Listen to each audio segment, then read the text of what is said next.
Assalamualaikum warahmatullahi wabarakatuh. Perkenalkan, nama saya Triwayuni Kumalasari, peserta Latsar CPNS Kota Bandung Pusdikmin gelombang 9. Pada kesempatan ini, saya akan menyampaikan resume mengenai materi komitmen mutu. Apa itu komitmen mutu?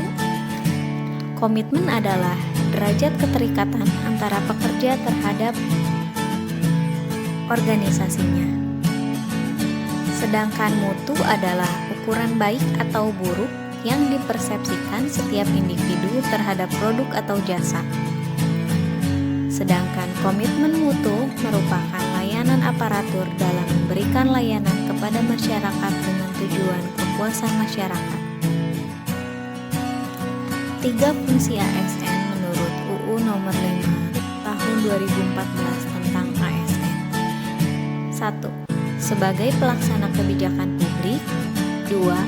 Sebagai pelayan publik. 3. Sebagai perekat dan pemersatu bangsa. Konsep dasar komitmen mutu.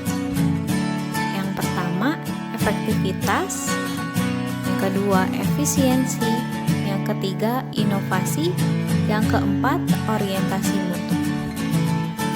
Efektivitas adalah sejauh mana organisasi dapat mencapai tujuan yang ditetapkan atau berhasil mencapai apapun yang dikerjakan. Efektivitas organisasi berarti memberikan barang atau jasa yang dihargai oleh pelanggan. Menurut Richard L. Duff,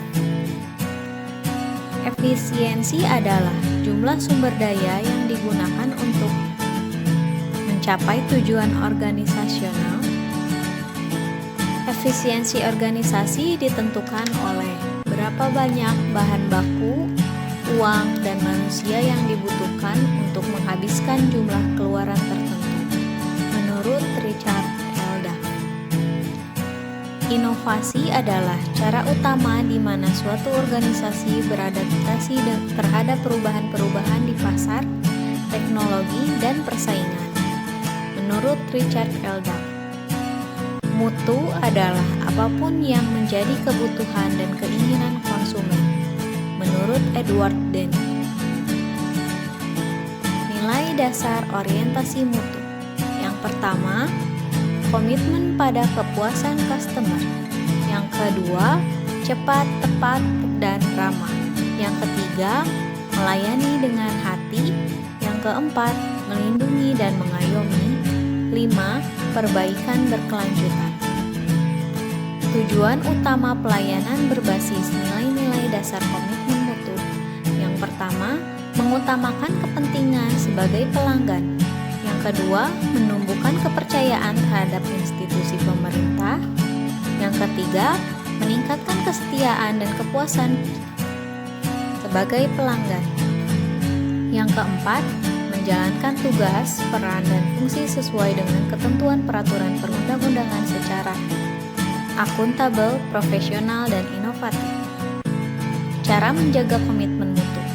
Yang pertama, goals atau tujuan. Setiap instansi harus menyusun program kerja jangka panjang yang berbasis mutu. Yang kedua, roles atau peran. Mengembangkan budaya kerja yang berorientasi mutu, bukan hanya sebatas menggugurkan kewajiban. Yang ketiga, prosedur. Meningkatkan mutu proses dan menciptakan inovasi di lingkungan kerja. Yang keempat, relationship atau hubungan. Menumbuhkan hubungan baik antara pegawai dengan dilandasi kepercayaan dan kejujuran. Yang kelima, leadership, yaitu kepemimpinan. Pimpinan di instansi melaksanakan fungsinya sebagai pengawas secara efektif untuk mengawal program. Demikian resume mengenai materi komitmen mutu, semoga bisa bermanfaat untuk menjalankan kewajiban kita sebagai aparatur sipil negara yang memberikan layanan publik, adil dan bermutu untuk membangun kepercayaan masyarakat terhadap pemerintah. Wassalamualaikum warahmatullahi wabarakatuh.